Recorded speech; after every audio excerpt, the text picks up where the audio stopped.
Erik and Lyle's cousin, Alan Anderson, had lived with the Menendez family and knew the public didn't understand.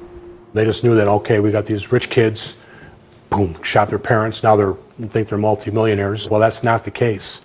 Alan had begun thinking back to some very disturbing things he had witnessed at the Menendez house, as had cousin Diane Hernandez.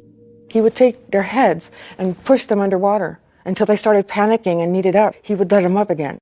Jose's way of teaching his then quite young boys to swim. What did Kitty seem to think about it?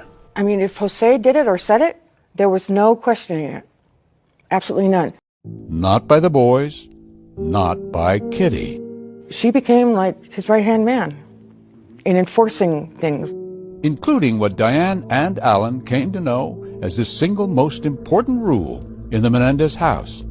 You cannot go down the hall when Jose's with his kids. Kitty didn't go down the hall either? No.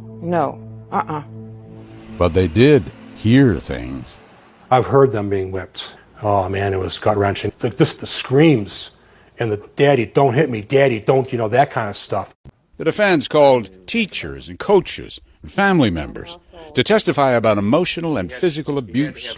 One of them was cousin Alan. And would you see bruises on the boys after that? Yes, and they're above their thigh area for where a ball would be hit. And then cousin Diane took the stand. And here came the most explosive issue of the trial. Diane testified that the abuse Jose inflicted on his sons was not just physical, but sexual. He and his dad had been touching each other, and he indicated that it was in his genital area. And Diane told us she observed even more. 3 of them would take showers together. Lyle was 15 and Erik was 12. We had to ask, did the brothers ask you to lie for them? No. Did they ask you to sort of like shade things or tell certain stories, not other stories or anything like that?